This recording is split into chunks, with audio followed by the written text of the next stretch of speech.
வணக்கம்.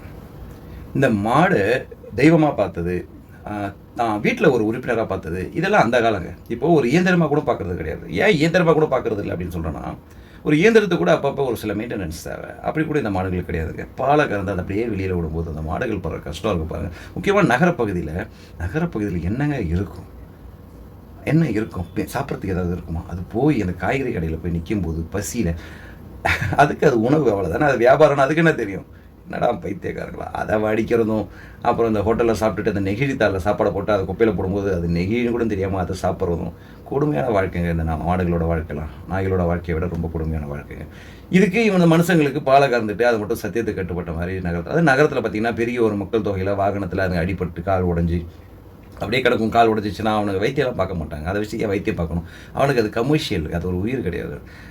அடிபட்டுச்சுன்னா அடுத்தது எங்க போகும்? அதான். அப்புறம் முக்கியமா பார்த்தீங்கன்னா, இந்த வாய்க்கால்ல விழும். வாய்க்கால்ல விழுந்துச்சுன்னா என்ன ஆகும்? ஃபயர் சர்வீஸ் ஃபோன் பண்ணுவாங்க. ஃபயர் சர்வீஸ் வருவாங்க. இவன் தூக்குற வரையும் கம்முனே இருப்பான். ஏன்னா ஃபைன் போட்டுருவாங்க பார்த்தியா? தூக்குனதுக்கப்புறம் அதுக்கப்புறம் அது வீட்டுக்கு வந்துரும். முக்கியமா நகரப்பகுதியில பார்த்தீங்கன்னா, நெறைய இடத்துல இந்த மாடுகள் வந்து நெறைய இளகிய மனசு இருக்கும். ஐய்யயோ! அந்த மாடு குட்டி போட போதுன்னு ஃபோன் பண்ணுவாங்க. இந்த இந்த எங்க வீட்டு வாசல்ல ஒரு மாடு இருக்குதுங்க. போற வழியில பார்த்தேங்க. சினையா இருக்குதுங்க. குட்டி போடுறதுக்கு முயற்சி பண்ணுது போலங்க அப்படின்னு சொல்லுவாங்க. உட்காந்த இடத்துல இருக்கு ஏதாவது டூ வீலர் இடிச்சு கால் உடைஞ்சு போயோ, இல்ல கார் இடிச்சு கார் உடைஞ்சு போய் எலும்பு ஒடிஞ்சு போய் அப்படியே உட்காந்து 2, 3 நாள் அப்படியெல்லாம் உட்காந்துருக்குதுங்க. 2, 3 நாள்ல கூட அப்படியே உட்காந்துருக்காங்க. நெறையா இளகிய மனசு இருக்கவங்க பார்த்துட்டு, ஐயோ! என்ன பண்ணுறதுன்னு தெரியலையே அப்படின்னு சொல்லிட்டுலாம் நமக்கு நெறைய தொடர்பு கொண்டதெல்லாம் இருக்குதுங்க. ரொம்ப வருத்தமான விஷயம் இந்த மாடோட நிலைமைலாம். ஆனா, நம்ம கால்நடை துறைலாம் இருக்காங்க பார்த்தீங்களா, இவங்களாம் நாய்க்கு மட்டும் தான் வேலை செய்ய மாட்டாங்கன்னு நெனச்சா, மாடுக்குமே வேலை செய்றது கிடையாதுங்க. மாட்ட பத்தி புகார் சொன்னாலும் அதுக்கும் ரெஸ்பான்ஸ் பண்றதே கிடையாது. ஒரு எத்தன மாடு உரிமையாளர் வந்து இடம் வச்சிருக்காங்க, பராமரிக்கிறாங்கன்னு கேட்டா, இல்ல பல மாட்டு ஓனர்கள்லாம் வந்து ரோட்ல தாங்க கட்டி போட்டுருக்காங்க. அத கால்நடைத்துறையும் கண்டுக்கிறதில்ல. நகராட்சியும் கண்டுக்கிறதில்ல.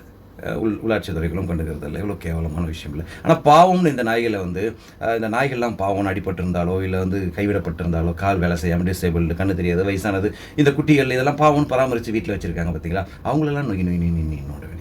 பாவம்னு சாப்பாடு போடுறாங்க பார்த்தியா? அவங்கலாம் இந்த துறைகள்லாம் ஒரு எதிரி மாரி பார்க்குது.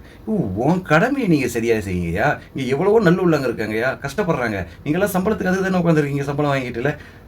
கம்பேஷன் சுத்தமா கிடையாதுல்ல. கருணை சுத்தமா கிடையாதுல்ல. மனிதர்கள்கிட்ட இல்ல, மக்கள்ட்ட பொதுமக்கள்ட்ட இல்ல அப்படின்னா, அத நீங்க தானே கொண்டு வரணும். எதுக்குங்க அப்புறம் இத்தன துறைகள்? எதுக்கு இத்தன ஆக்ட்ஸ்? எஸ்பிசிஏ, அப்புறம் state animal welfare board, AWBI, அப்புறம் ஏன் ஏன் ஏன் இவ்வளோ எதுக்கு போடுறாங்க? இதில இந்த சினிமால போடும்போது போட்டிருப்பாங்க பார்த்தீங்களா, இந்த படத்தில் விலங்குகள் எதுவும் துன்புறுத்தப்படவில்லை. என்ன? எதுக்கு போடுறாங்க?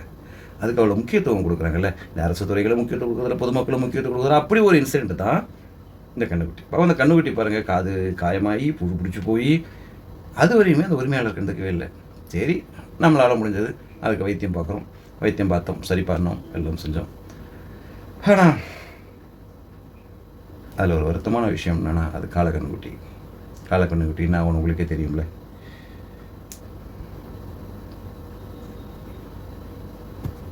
நன்றி.